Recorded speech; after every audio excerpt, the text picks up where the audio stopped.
समझ में नहीं आता, कोई लात मार के चला गया तो अपने को दोषी देता है। समझ गया? यदि कोई आपको छल करके जाता है तो आप खुद को इतना काबिल बनिए कि अकेले में उसे सबसे ज्यादा पछतावा हो कि हमें ऐसा नहीं करना। एक आदमी था, नौजवान आदमी, अपने गांव जा रहा था शहर से।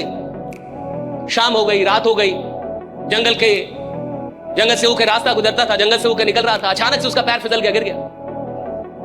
तो अचानक से पैर फिसला और गिरा तो उसको लगा कि कहीं खाई हुई है, तो उसने ऐसे करके पकड़ लिया किसी चीज को, जैसे मान लीजिए इसी को पकड़ लिया और लटक गया। अब रात भर लटका रहा ऐसे पकड़ के। अब सोचता रहा कि भैया कहीं गिरा और बहुत बड़ी खाई, मर ना जाऊं। पूरी रात उसके हाथ में दर्द होने लगा, मरने लगा, वो दर्द से मरने लगा। लेकिन तड़पड़ाते रहा, छटपटाते रहा, ऊपर चढ़ ना पाए और नीचे गिरने का इतना डर, अंदर कुछ दिखे ना। सुबह हुई, प्रकाश घटित हुई तो देखा कि जहां उसका पैर था उससे इतने पे ही जमीन थी। तो कहा सर फालतू का, पूरी रात इतने पे जमीन थी, राइट है।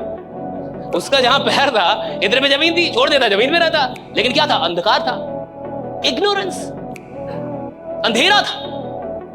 अंधेरा है तो डर लगेगा, ज्ञान नहीं तो डर लगेगा। जैसे आदमी को अपने धंधे के बारे में पता नहीं है, डरा रहेगा। जो आदमी सिर्फ देख रहा है मंथली कितना आता है बस इतना, वो डरा रहेगा, वो काम थोड़े करेगा साहब। वो तो सिर्फ आया अपने कुछ पैसे कमाने के लिए, वो लोगों की जिंदगी बदलने आया ही नहीं है, राइट? वो कुछ बड़ा करने आया नहीं, तो कुछ अपना पैसा कमाने आया।